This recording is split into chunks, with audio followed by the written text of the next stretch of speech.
Virando o Jogo. Oferecimento Banrisul. O Pix está no Banrisul Digital. Tudo no seu tempo. E Fê Comércio Sesc Senac. A força do sistema Fê Comércio ao seu lado.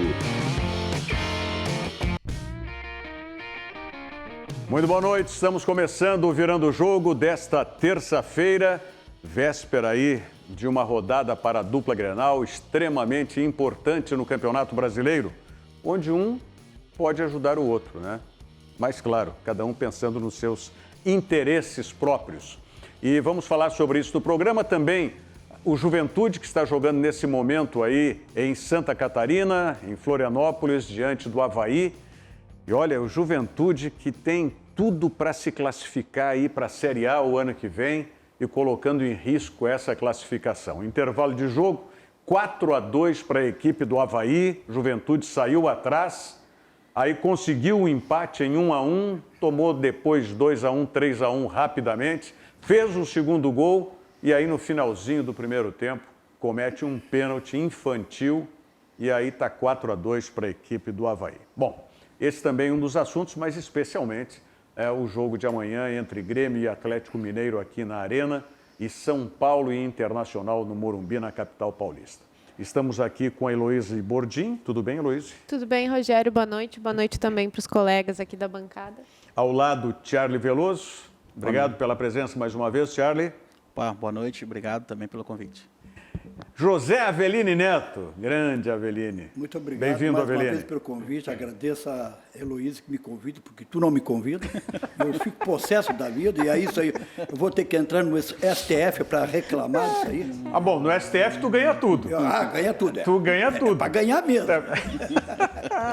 A alegria de estar presente aqui com os colegas da bancada, aí, especialmente ao meu amigo aí. Paulo Nunes, grande Paulinho. Tudo bem, Rogério? Boa noite a todos. Estou aqui fazendo conta para ver o que o Juventude precisa fazer. Vamos lembrar, o pessoal do Botafogo, você tem que ganhar, se não ganhar vai cair para a Série B aí, o CSA está ganhando o jogo. Olha, o jogo é em Ribeirão Preto, Ribeirão Preto, Série B não, para a Série C, né? Eu assisti todo o primeiro tempo do jogo, de Juventude e Avaí, e eu me dei conta absolutamente assim, é demais de ruim esse goleiro do Juventude, muito ruim. Mas como é que pode ser? É muito ruim o goleiro do Juventude. Mas uma bola na pequena área é do goleiro. Aveline, ele foi responsável o ano passado, inclusive, pela classificação do Juventude para a Série B. O ano passado foi defendendo o pênalti e tudo. O ano passado foi o ano passado. Esse ano ele está muito mal. O Marcelo Carnel, não vou dizer que é ruim, né? Pô, é meu amigo pessoal, aí fica feio de dizer. Não, tô brincando, pô, grande pessoa. Rogério, e acho um grande goleiro também. Eu não Depois acho eu conto um episódio do Carnel do ano passado. Eu não acho, olha aqui, porque goleiro, ao não, ele falhou, ele realmente, ele falhou. Picou dentro da área, ele ficou olhando o zagueiro dele e o atacante dentro da pequena área, ele estava próximo de 1,5 m, Rogério. Era para ele ter... qual é o gol que tu está falando? Foi o quarto gol? Não, o quarto gol foi de pênalti. O terceiro gol. O terceiro. Poderia ter dado pro lado, ter dado um soco, tirar a bola para dentro da já pequena área. salvou tantas vezes o Juventude no ano que tem crédito também, né, o Carné? Só quero fazer uma pontuação que eu disse aqui nessa bancada, que o Juventude tinha chegado no seu ápice. Verdade, semana passada. Só para pontuar aí. E eu quero acreditar que o Juventude ainda, mesmo o goleiro ruim, eu acredito ainda no Juventude. E faço força e... Eu não vou ser taxativo... Quero acreditar no Juventude. Eu não vou ser taxativo a respeito do goleiro, porque eu acho o Marcelo... É Carné, né? Carné, isso. Marcelo Carné, um bom goleiro. Não é extraordinário, não é fora de série, mas ele é um bom goleiro e que já mostrou no próprio Juventude, né, ser um jogador importante. Agora, que nesta noite especificamente ele não está bem, o segundo gol foi uma falha também clamorosa dele. Saiu atrasado. Um lance de escanteio, ele saiu numa bola que não era dele, uma bola longa. O goleiro, para sair numa falta lateral, num escanteio, num cruzamento, ele tem que sair inteiro. No tempo certo. O que é sair inteiro? Ou seja, você tem que fazer a defesa, né, como se você estivesse em pé. Você chegar na bola em pé. Não como fosse voar para fazer uma defesa como se estivesse dentro do gol, entendeu? E aconteceu isso. Ele calculou errado, tá? Era uma bola que veio, não sei se ela veio a sair, se ela tomou algum efeito ou quê, Mas, de qualquer maneira, ele fez uma ponte para frente. Isso A bola saiu pela esquerda, no lançamento, o jogador saiu pelo lado esquerdo, não tinha ângulo para bater na bola. Esse foi o terceiro. Foi o terceiro, Não tinha ângulo, ele poderia ficar no gol. Mas se o goleiro inventa de sair, ele tem que sair no tempo certo. Não, ele deveria Se não ter sair saído. no tempo certo, ele deveria vai ter prejudicar ficado o no clube. gol nesse Vai lance. prejudicar Mas, o enfim, time. vamos ver se o Juventude agora recupera, porque saiu perdendo 1-0, fez 1-1, né, tomou esses 2 gols em falha do goleiro, do Marcelo Carné, e conseguiu fazer um segundo gol, mas aí veio uma bobagem do zagueiro, não sei qual foi o zagueiro, fez um pênalti idiota. Aliás, jogadores de futebol que estão em clubes como o Juventude e o Brasil de Pelotas, é Série B. Série B é a segunda divisão do futebol brasileiro, com uma exposição hoje em televisão, exposição para a torcida, né, quase igual a da Série A. Claro. Quase igual da Série A. E o Brasil de Pelotas, hoje, de novo, um jogador fez a mesma burrice que fez um outro jogador a semana passada e que comprometeu contra esse Avaí. Porque o Brasil ficou todo o segundo tempo praticamente com 10 jogadores, foi tomar um gol só no final. Tá? Hoje conseguiu resistir, até porque a expulsão foi mais tarde. Mas, de novo, foi uma entrada dessas que a arbitragem está muito em cima, onde o jogador entra na dividida por cima da bola, tá? Onde faz aquela que a gente fala no futebol, lavrar a canela do adversário, ou a panturrilha do adversário, é lance de expulsão. Esse, no caso, foi o segundo cartão amarelo para o jogador lateral esquerdo do Brasil. Me falha o nome.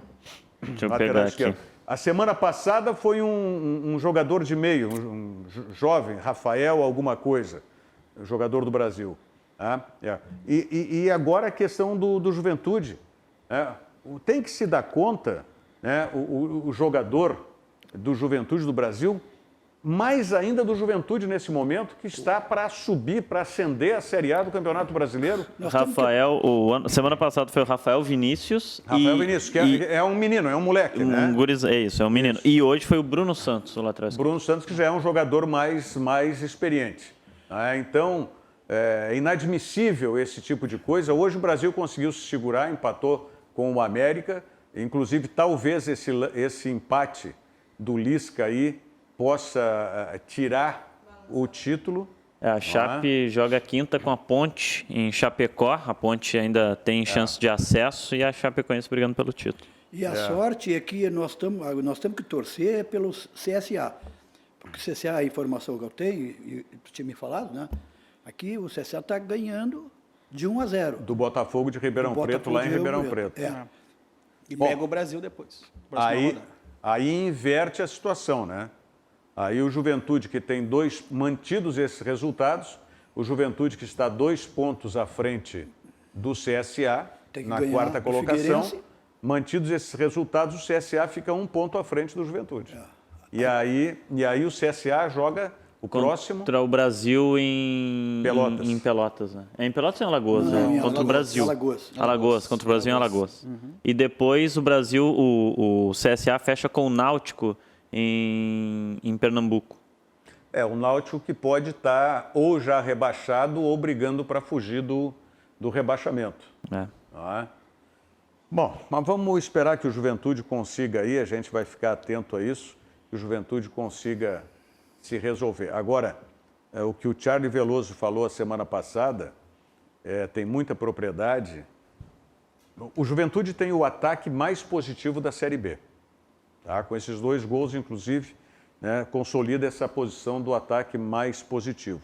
Só que o principal jogador do Juventude, nesse quesito, e goleador do Juventude, não está mais no Juventude. Que pode fazer total diferença entre um acesso e o não acesso. Mas aí nesses números até, Rogério... É o Breno que está no Palmeiras. O Breno do Palmeiras. Fui ver aqui em cima disso, né? 49 gols fez o Juventude com os 2 de hoje, só que tomou 40, né?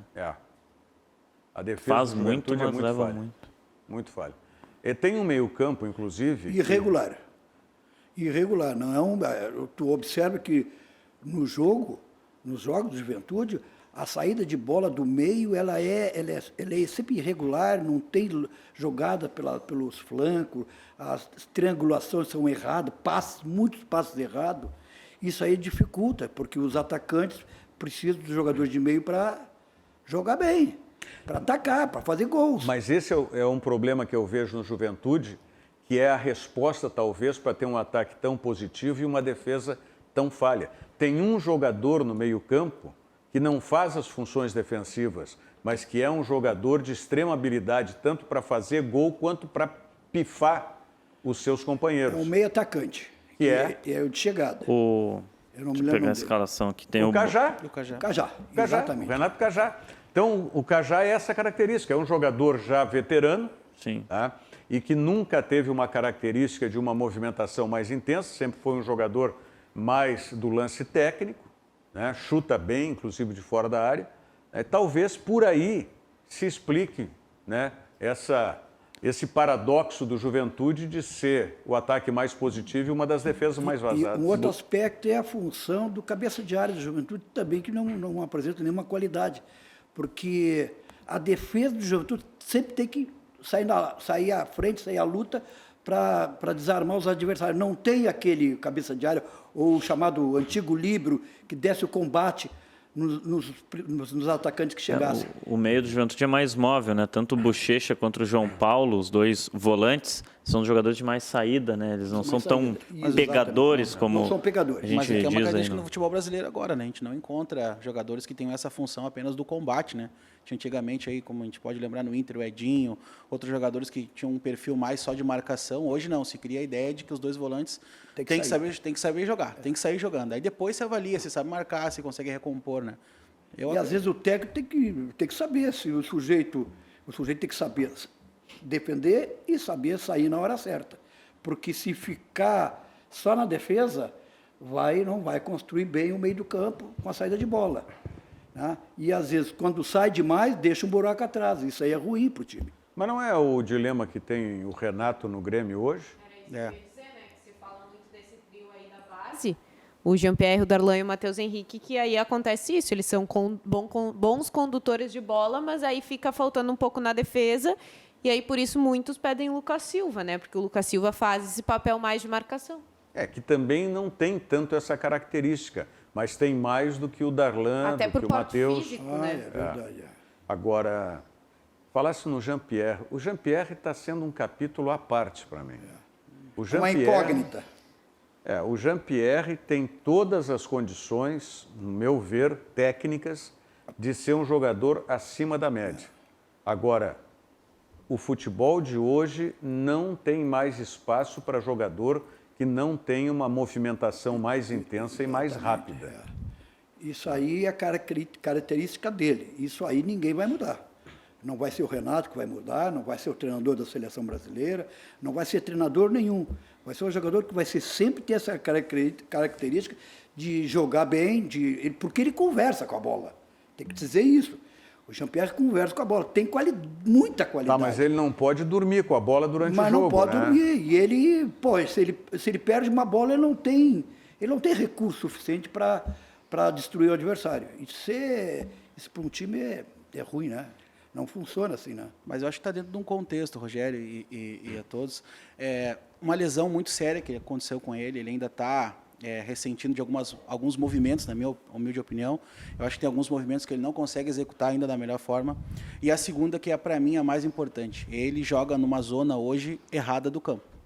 Para o estilo de jogo dele, para o que ele se propõe hoje, eu sei que ele gosta, ele já falou em entrevista que volante, gosta de jogar um pouco mais atrás, para fazer essa primeira saída, mas não é ali o jogo dele. O jogo dele é mais perto da área, para o arremate, para o passe final, para a tabela semifinal ali perto da grande área, para botar alguém em condição. Ali é o jogo do Jean-Pierre. Os passes que ele erra contra o Palmeiras, onde é que são? Atrás da linha do meio campo, armando o jogo do Grêmio ali.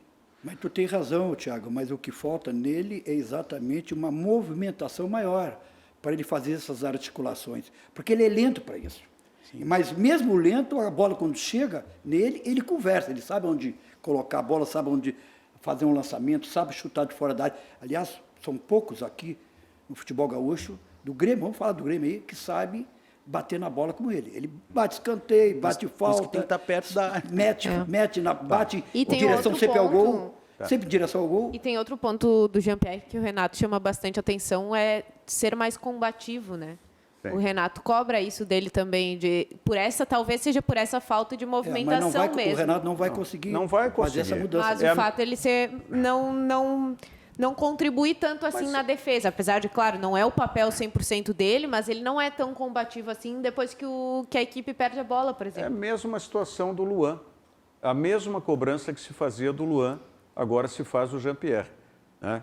Jogador que, se tem espaço, eles colocam uma bola, eles chutam. Agora, se não tem espaço, se a marcação é em cima, é apertada, Eles se dão mal. não tem como. E o Grêmio tem um outro detalhe no meio-campo do Grêmio. Né? O Matheus é tocador de bola, é condutor. O Darlan é condutor. Eu até falei aqui, o Darlan tinha que aprimorar, ele lança bem. Então ele tinha que aproveitar, se ele vai ser primeiro volante, para ele desenvolver isso. É dominar e, se possível, lançar ou dar um tapa na bola. O Darlan também está querendo... Quem faz mais uma jogada de aproximação, de chegar na área, é o... Meu nome, o outro que joga no meio do campo, que é uma espécie de cabeça de área, o Matheus Henrique. Matheus Henrique. Esse sabe sair à frente, sabe chegar na área. Mas esse que eu não falei. faz o Darlan não sabe fazer isso. Não, mas... Poderia fazer, Mas se o Renato existisse. Mas Pois aí é. teria que fazer um revezamento. Um fica, o outro vai. Pois é, mas aí é que está, é a característica. O Mateuzinho é um condutor de bola, é um carregador de bola. E o Darlan está sendo isso também. Por isso que eu vejo que o Darlan tem que mudar essa Só vai até o meio de característica. campo. Eu acho que talvez esse é o grande engano da comparação entre o Matheus Henrique e o Arthur, que esteve no Grêmio, que o Arthur ele não era tão condutor de bola assim. Ele tinha um momento de condução, mas era sempre de passes rápidos no meio campo. Exatamente. E para mim o Grêmio, com essa formação de agora, o Grêmio vira candidato na Copa do Brasil se o Michael estiver em campo, para mim. É isso que eu ia dizer agora, né? O que mudou o panorama do jogo do Grêmio de sexta-feira... Até o Jean-Pierre jogou, né? Até o Jean-Pierre melhorou, né? O Grêmio melhorou.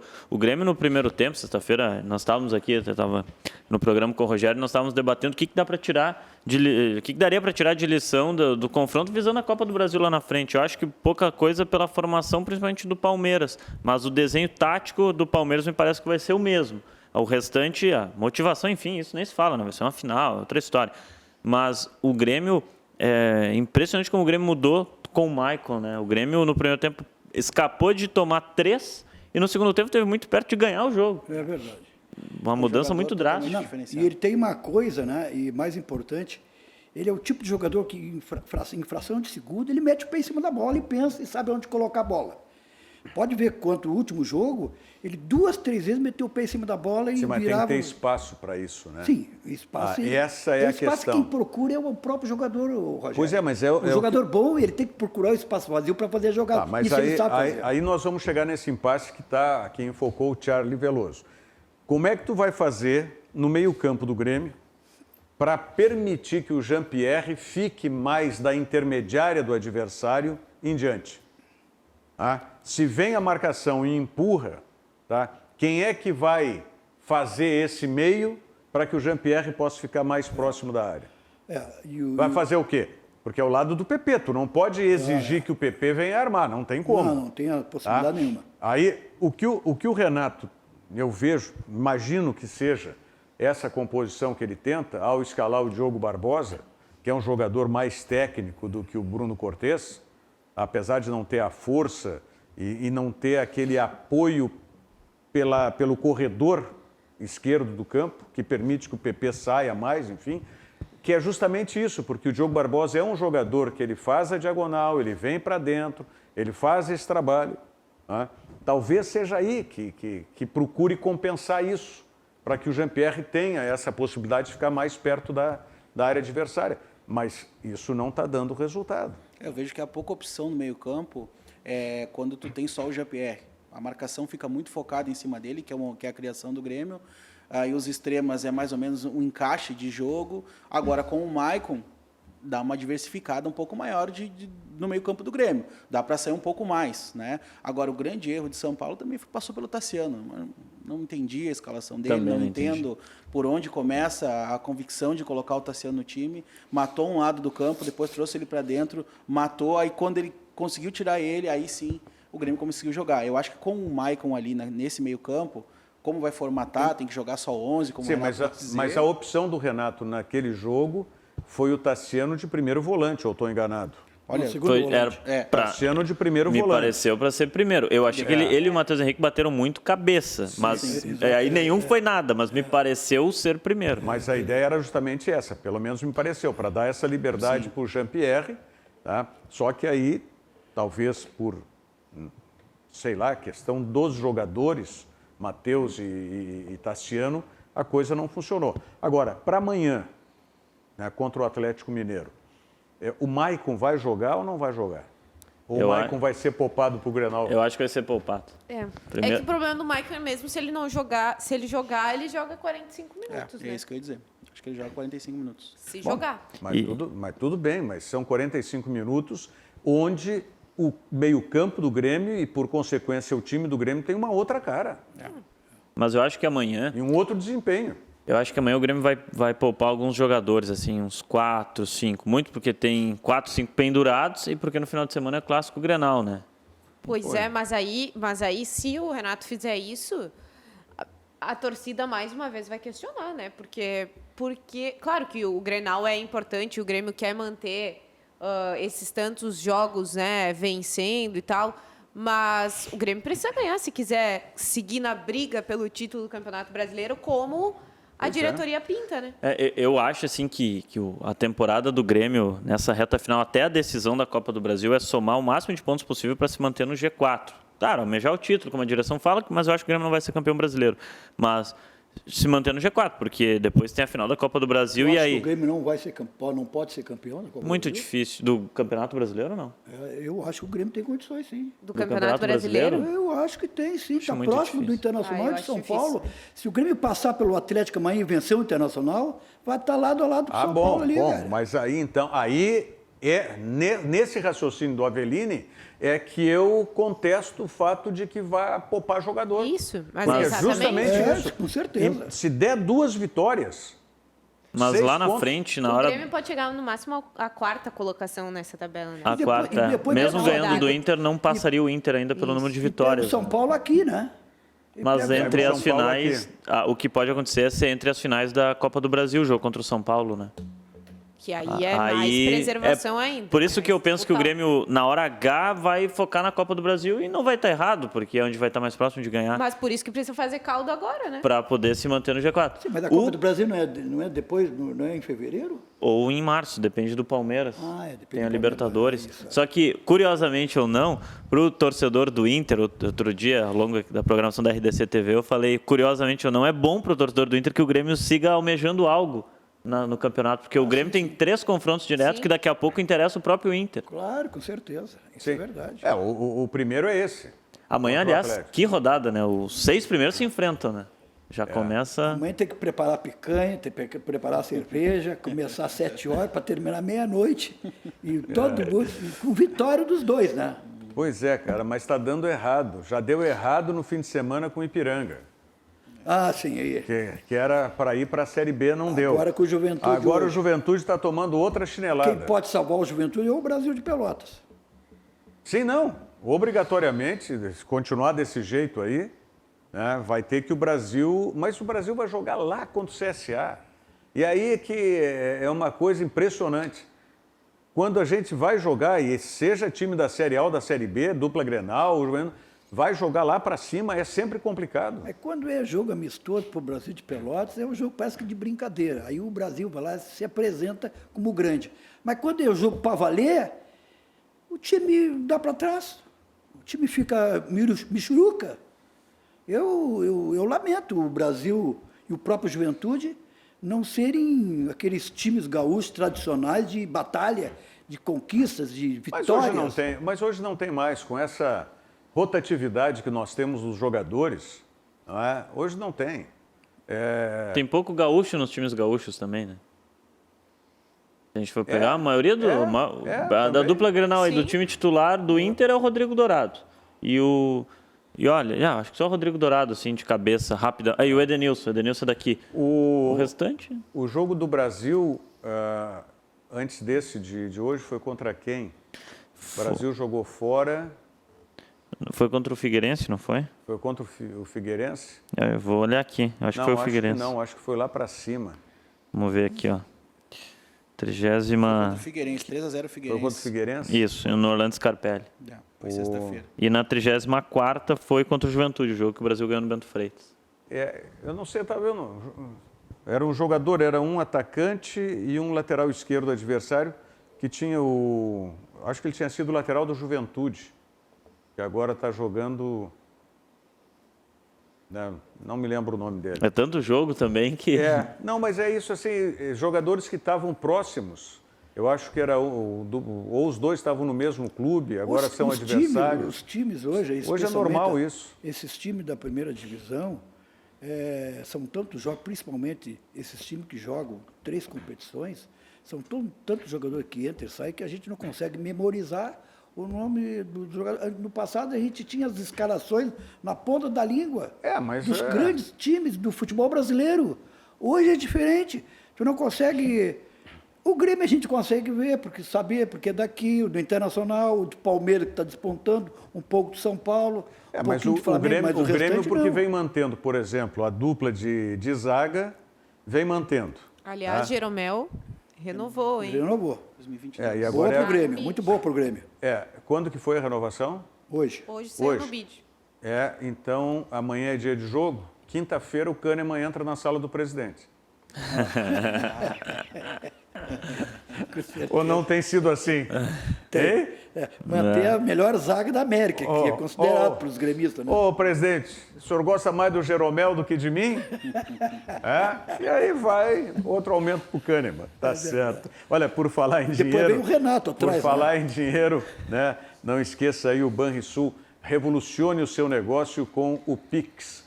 No Banrisul, cliente PJ tem tarifa zero até 17 de fevereiro para receber e realizar pagamentos via Pix. Aproveite já esse benefício especial. É Pix, é Banrisul. Confira aí a mensagem do Banrisul e já voltamos. Chega de esperar! Agora você já pode fazer transferências e pagamentos instantâneos 24 horas por dia, 7 dias por semana pelo Pix no seu Banrisul Digital. Basta você ter suas chaves cadastradas. Pode ser seu CPF, e-mail, número de telefone. Você escolhe. Não cadastrou suas chaves ainda? Tá na hora. Banrisul Digital. Tudo no seu tempo. Tudo no seu tempo, né? Banrisul Digital.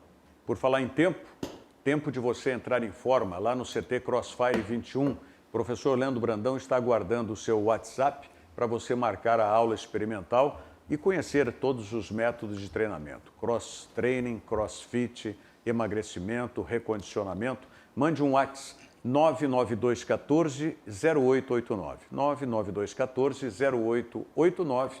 Você marca a sua aula experimental lá no CT Crossfire 21. Quem aqui que a gente está... O Sérgio Luiz Ritmo Moreira, que esteve ontem aqui no programa, participou conosco, já está lá em Caçador, Santa Catarina, onde ele mora. Viagem tranquila, está dizendo. O Antônio Neto, boa noite, Rogério e bancada, anotem aí, 2021 será o ano do Grêmio Esportivo Bagé. Podem me cobrar. Será? Opa, estamos na torcida. Hein, Charlie? Na torcida, vai ser sim. O Tato é o presidente ainda? Acho que sim. O Tato é um bom maluco, né? É um bom maluco. E ele toca o Guarani há muitos anos. Não, mas daí o Guarani... Guarani não, perdão. Essa confusão lá. Essa confusão eu vou pedir assim, o Antônio Neto, como está mandando essa mensagem, tá? Então eu peço para ele, se continua nos acompanhando, manda dizer quem é o presidente lá do Bagé, então. eu acho que o Tato é do Guarani mesmo. É do Guarani, claro. Sim, e aí do Bagé, do Grêmio Esportivo Bagé, daí... O Alcalde. Bom, Holmes Tortorelli também conosco aqui, forte abraço. Tá? O João Carlos Ferrari Horta, grande Horta, dizendo que está na área. Né? O Sérgio Luiz Ritmo Moreira está achando que o Juventude não vai se classificar, infelizmente. Quais são... Tem o último jogo do Juventude, é fora contra o Guarani, né? Fora contra o Guarani. Próximo jogo é no Jacone Brinco de Ouro. contra... Isso, o próximo é Jacone contra o Figueirense. no Alfredo Jacone contra o Figueirense, os 2 jogos do Juventude. Pois é. E tem que ver o último do CSA. Contra o Náutico, em Pernambuco. Nós falamos, o Náutico podendo. Bom.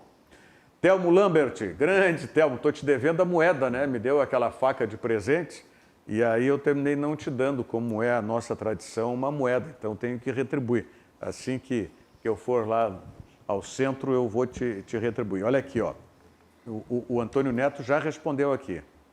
É presidente do Bagé, é Rafael Alcaide.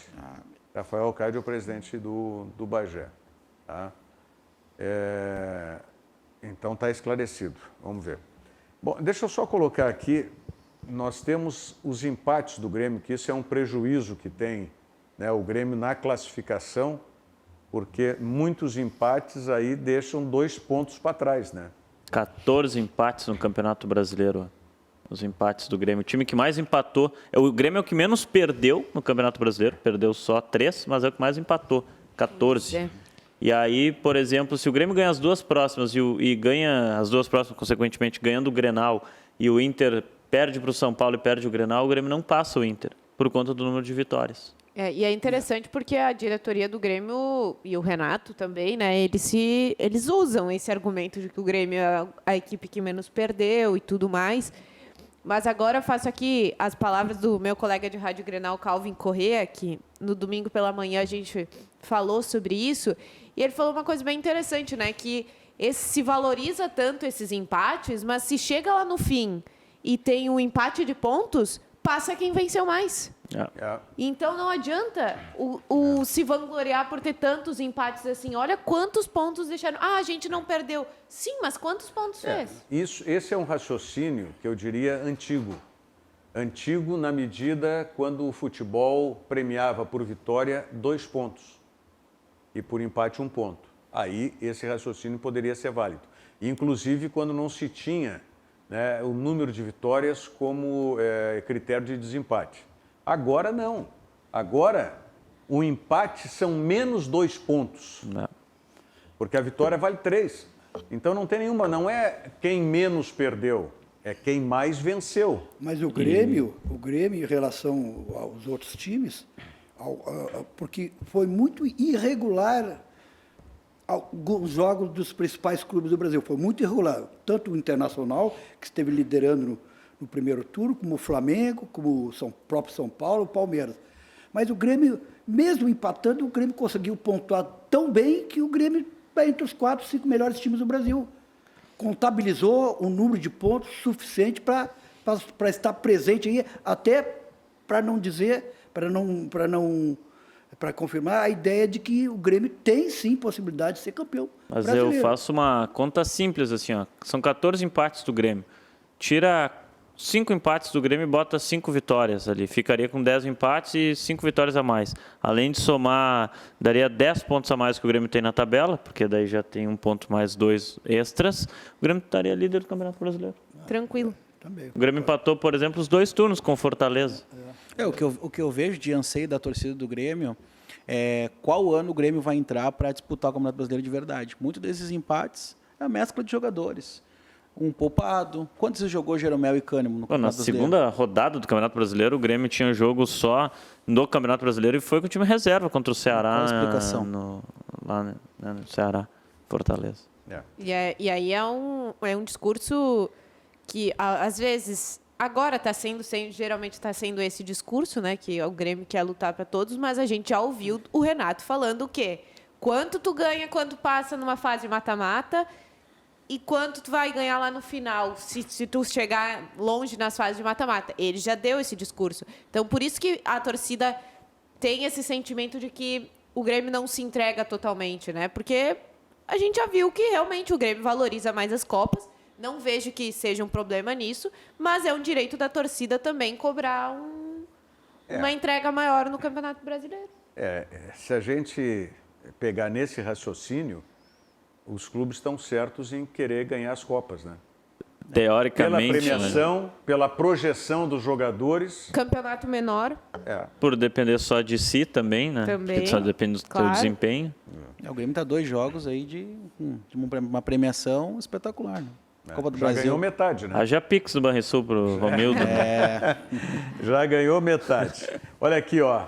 Restaurante Churrascaria Santo Antônio, a primeira churrascaria do Brasil. São 85 anos de tradição e qualidade do Santo Antônio. E agora, como você está vendo aí, com novidades também no cardápio. Claro, o tradicional churrasco e os consagrados filés continuam sempre. Mas tem aí a costelinha de porco ao molho barbecue, o prime rib, tem hambúrguer e os tradicionais filés, né, como o filé à parmegiana e também o assado de tira. Ligue agora, 3222-3130 e receba em casa, né, todas essas delícias do cardápio do restaurante Churrascaria Santo Antônio. 3222-3120 é o telefone do Santo Antônio. Mensagem do Sesc e já voltamos para falar do Internacional e desse jogo aí, que será que pode-se dizer que é a maioridade desse time do Abel amanhã contra o São Paulo? Vamos falar em seguida. Esta é a Jasmine.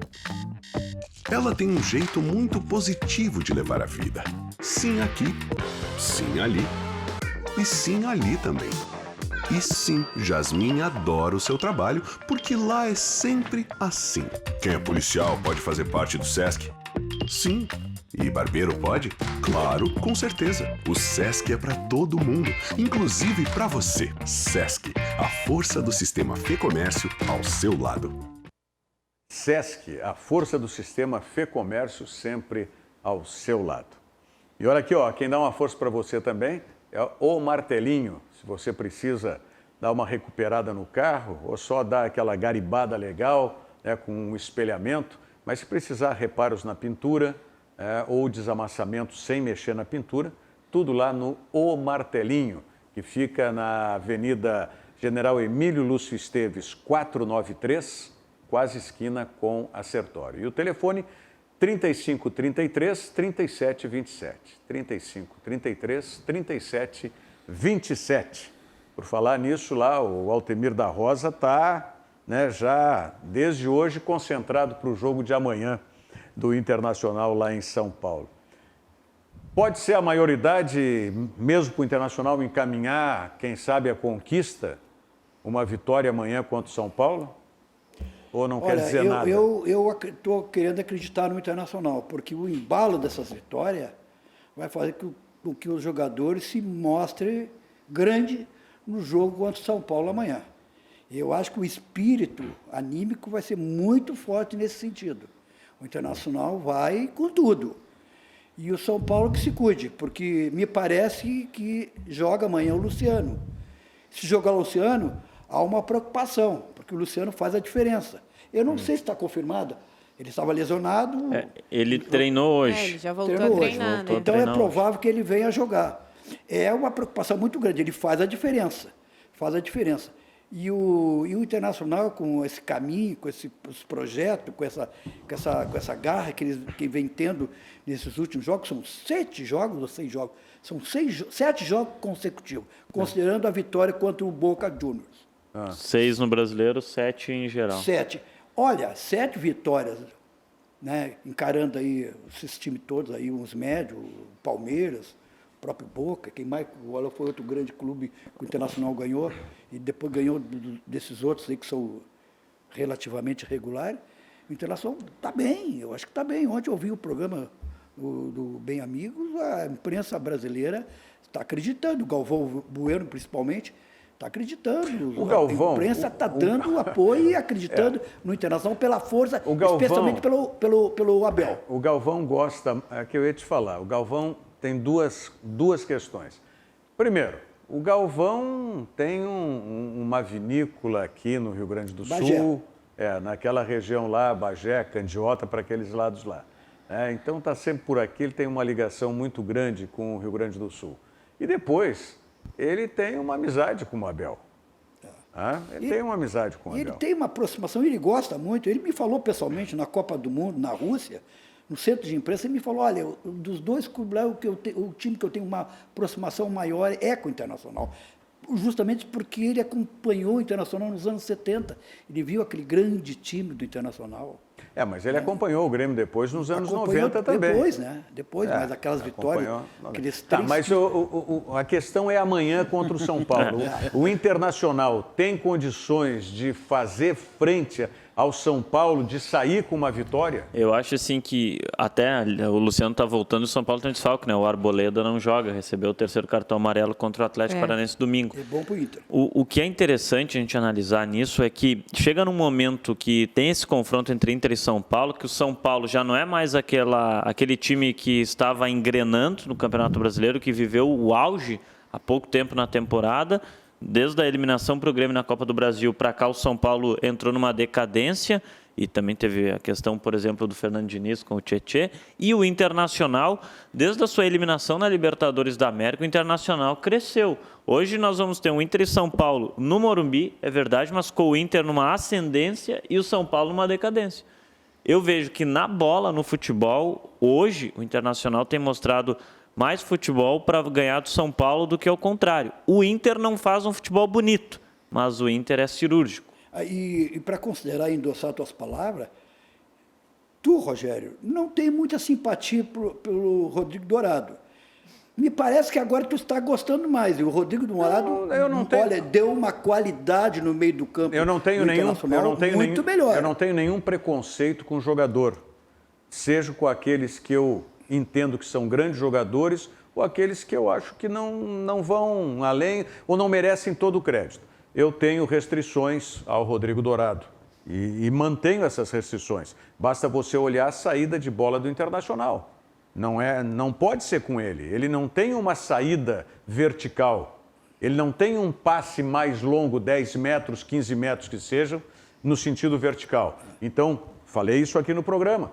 O Abel tem que fazer, se ele tem dois zagueiros e esse está de aniversário hoje, inclusive, Lucas Ribeiro, que já mostrou que tem condições de boa saída de jogo, então que faça um sistema não igual ao do Cudê, mas parecido, onde o primeiro volante, que não tem boa qualidade para sair, fique e permita que um ou outro zagueiro funcione como um stopper, saindo para jogar. Agora, entendeu? Então essa é a questão. Eu continuo... O Rodrigo Dourado entrou bem, não tem dúvida alguma, e eu considero muito mais pela recuperação depois de mais de ano dele estar parado. Eu saúdo muito mais isso do que o futebol do Rodrigo Dourado. E a colocação e a jogada de aproximação da saída de bola do Rodrigo Dourado, ele é muito qualificado. Agora, como eu estou metendo uma crítica nele na saída de bola agora aqui? Não, mas tu diz que é qualificado.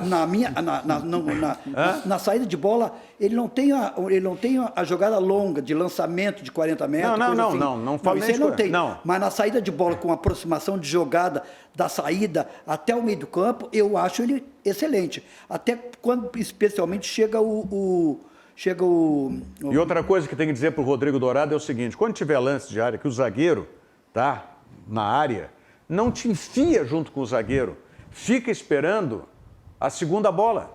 O Internacional tomou o gol aqui em Porto Alegre do Fortaleza, foi ele, Rodrigo Dourado, se grudar nas costas do Cuesta, que estava disputando a bola, tá? E a frente da área ficou aberta. Mas faz gol de cabeça também, né? Bom, tudo bem, mas aí, amigo, é outra questão. Eu tenho um monte de zagueiro que eu te digo que é perigo nas duas áreas. Que é perigo para o adversário e perigo na própria. Tem um monte também. Então, eu quero são as funções. Ok, tá tudo bem. Como, por exemplo, a gente estava discutindo também ontem a questão do lado direito do Internacional.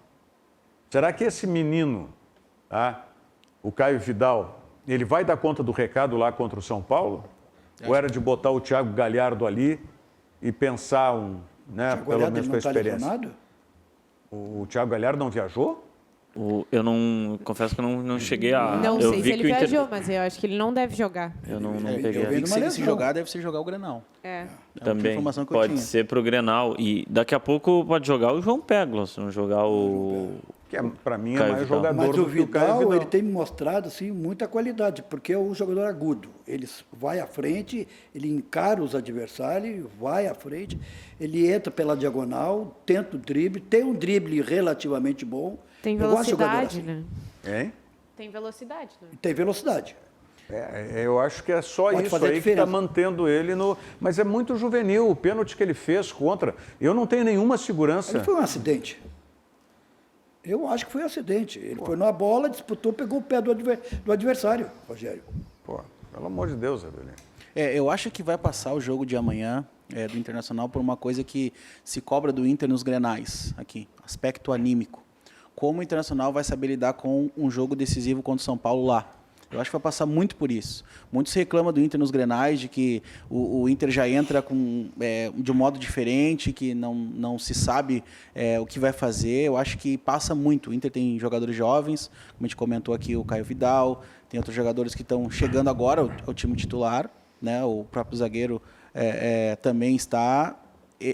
Eu acho que passa muito por isso. O aspecto anímico do Inter amanhã vai ser essencial para saber como o Inter vai enfrentar esses jogos decisivos. E agora que se resolve o Campeonato Brasileiro. Se o Inter amanhã garante uma vitória em cima do São Paulo, acredito eu que vai, com certeza, vai chegar aí, se não ao título, muito próximo disso. Mas esse estado anímico passa por esquecer que no final de semana tem Grenal, ao meu ver. Porque o Inter já está pressionado, agora está tendo uma pressão, porque está como vice-líder da tabela, enfim, já se coloca o Inter brigando pelo título novamente, né? Que já, tempo atrás, todo mundo já tinha perdido as esperanças ali nessa troca, o finalzinho do Eduardo Cudê, início do Abel Braga, as eliminações. E aí todo mundo desacreditou, agora o Inter já tem a pressão de que já estão colocando como concorrente ao título.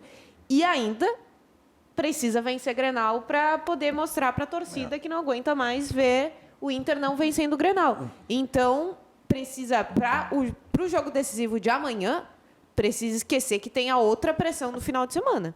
Porque senão já vai entrar com a cabeça lá, Tem 6 precisando pendurados. vencer lá, mas precisa vencer aqui antes. E aí, se não vencer aqui antes, já dá a balançada para jogar no final de semana. Então, acho que tudo tem que passar por esquecer que tem Grenal no final de semana. Vamos dar uma olhada na sequência de vitórias do Abel aí, que a gente estava falando antes, né, para dar uma olhada até nos times dessa sequência de vitórias que tem o... Fazia um tempinho que não tinha uma sequência dessa, hein? Desde Olha lá. 2006, com o 2006. próprio Abelão, né? São Caetano, Fluminense, Ponte Preta, Juventude, Botafogo e o Grêmio.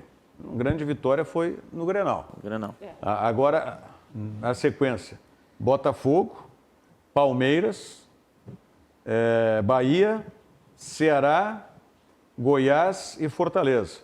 Grande vitória foi Palmeiras. Né? Acho que mais ou menos a mesma coisa, se equivale, né? Acho dos que não jogos. tem... Mas essa é a cobrança que se faz num clube de ponta que é disputar o campeonato, fazer ponto em quem tem que fazer. Rogério, agora, tu vê só, o que uma mudança de treinador de um grande clube faz às vezes a diferença? Especialmente quando tem um treinador consagrado como é o Abel Braga. O Internacional não passou a não ter mais problema com as duas laterais. Passou a não ter mais problema. Ou alguém tem observado que as lateral não tem observado. Mas é a mesma coisa. Tem muitos, inclusive colegas como nós, né, que criticam o Rodinei, que criticam o Moisés. Ou melhor, criticava, porque até então não me parece. Eu não estou vendo crítica da imprensa em relação aos Mas dois é que laterais. mudou, né, Avelino? Mudou muito a circunstância de jogo. Antes, os laterais, eles estavam extremamente, vamos dizer assim, expostos. Essa é a Porque palavra eles que eu jogavam lá em procurando. cima, né? Exatamente. Agora não. Agora o time do Abel, ele joga esperando. Deixa o adversário, recompõe e sai muito bem para o ataque, recuperando a bola. Então, tu vem endossar as minhas palavras. Na verdade, o Abel mudou a estrutura e fez com que os jogadores se poste mais na zaga, mais na defesa e sai na hora certa e no momento certo. O Abel joga num esquema mais próximo do que o Odair utilizava no Internacional, que é totalmente diferente do que o Eduardo Cudê. Sim. Agora, só 2 adendos rapidinho. Ó, o CSA está ganhando de 3-1 do Botafogo e o Juventude está perdendo de 5-2. Tá? Olha, É uma pena, realmente é uma pena, porque o Juventude tinha tudo, ainda tem a possibilidade, mas está mostrando, como eu gosto de falar, né? Hora que tem que mostrar que é homenzinho. Claro. Tem que mostrar. É a hora que tem que... É o que eu sempre disse do Internacional. Tem que ir, vai às ganhas, mas tem que mostrar que tem condição. Esse é o momento, o CSA está mostrando que tem condição. O Inter seria esses 2 próximos jogos aí, né? Para mostrar realmente que candidato a título e até a chance de reverter a situação, voltar a ser líder, e aí ganha outro peso a reta final do Inter, né? Que seria ganhar do São Paulo no Morumbi, que é o seu concorrente mais próximo, e ganhar o Grenal, que não ganha muito tempo, né? E ter consciência, porque uma coisa, a gente vai ver, né, os vídeos do torcedor colorado, quando o Inter embarcou aqui no aeroporto Salgado Filho, a vibração, vamos colocar aí, acho que são 2 vídeos que tem, né? Pode botar áudio.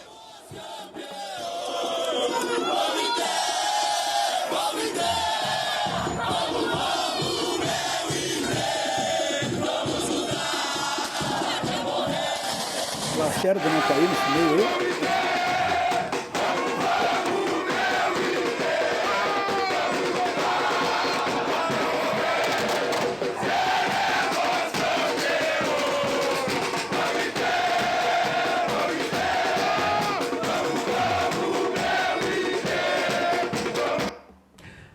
Que eu digo que a direção, comissão técnica, jogadores têm que entender exatamente isso. Torcedor colorado, quando começou a cair no início do Abel, o torcedor colorado estava lá embaixo. Agora, né, encordou esse número de vitórias, são 18 pontos em 6 jogos, ganhou 6 jogos. O torcedor, justificadamente, está nessa animação toda, nessa euforia. Mas isso tem que entrar na cabeça do jogador, tá? De que essas 6 vitórias aí não vão significar absolutamente nada se não se mantiverem focados. Contra o Fortaleza foi um susto legal que o time tomou, mas espero que tenha isso servido de lição, porque o Internacional é um time mediano. Não tem nenhum jogador de exceção. Às vezes se torna inconfiável. Mas Se torna inconfiável. Isso é o medo.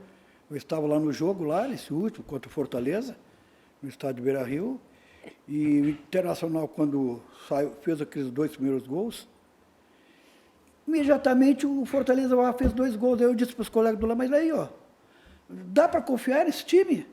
Mas aí chegou o segundo tempo, aí o quadro mudou. Mas o Fortaleza empatou no início do segundo tempo. No início do segundo tempo, exatamente. E não vamos esquecer que estava 2-0 um jogo tranquilo e veio aquilo que tu considera um acidente, que eu considero uma infantilidade, que é uma falta de experiência ainda do Caio Vidal, que não pode nunca, numa bola daquelas, com o adversário vindo de velocidade. Está 2-0, é a questão da experiência. Para ti bom, com qualidade, para tu enxergar bem. Vou te dar uns óculos de presente. Por quê, Velhinho? Porque eu acho que tu não visse direito o lance. Não, eu vi o lance. E o lateral estava indo para a linha de fundo numa bola longa, né? E o gramado molhado ainda, né? Eu vou te dizer o seguinte... Ele vem numa velocidade, o lateral não, o Vidal veio numa velocidade tal que acabou... Mas não tem que meter o pé naquela bola, Velini. Não dentro da área, tinha que deixar o adversário... Mas não é o que o Paulo Nunes está dizendo. O jogador do Fortaleza já tinha dado um toque longo na bola. Sabe quando o cara dá aquele drible longo e reza para alguém derrubar para ganhar uma falta? E eu vou fazer o seguinte, eu já vi que a tua lente está velha. Eu vou te recomendar uma lente nova para o teu óculos aí também. Falar em lente, me lembrei de um cara que usa óculos e te mandou um abraço, que é o Júlio Lucena. Eu quero aproveitar e deixar um abraço para o Júlio Lucena. Aliás, o Osmar Trilli também te mandou um abraço também. Sim, ligado, e ele disse que quer ter a oportunidade de um dia vir aqui debater contigo futebol. Não, e ele tem que contar a história dele com o Garrincha, que eu falei aqui naquele outro programa. Olha aqui, o Eleandro Oliveira está dizendo, baita programa, parabéns a todos, e Paulo Nunes é craque. Eu ia mandar um abraço para ele. Esse é meu amigo, então pelo menos tá, né? Não, é craque no futebol e é craque na latinha também. É craque. No futebol eu só ouvi falar, não vi jogar ainda. Quero ver jogar. Não, deixa pelo que você está escutando, tá bom. Não, é porque o Eliandro é legal, até tá do lado da camisa do Ipiranga, tem a camisa ali ó, do projeto Semeando Vidas, que ele é um dos encabeçadores aí do projeto, bem bacana. Onde é que tá? Ali embaixo, ali, ó, do lado da camisa do Grêmio ali, ó, camiseta branca. O Eliandro e o pessoal, tá toda a galera lá do Semeando Vidas assistindo aí, ó. Que legal. Depois tem que explicar, então, exatamente o que é o projeto, tá? Um outro programa onde a gente tenha mais tempo, tu explica o que é esse projeto. O Antônio Neto aqui estava falando a respeito dos resultados do Juventude e do CSA. Fábio Oliveira, muito obrigado, né? Diz que só falam bobagem, deve ser nós, e ele está gostando, está nos acompanhando, né, Fábio? Legal. O Oswaldo Borges pergunta qual a escalação do Grêmio para amanhã. A escalação, vamos lá. Vanderlei vai jogar, pendurado vai jogar. Na lateral direita só tem um.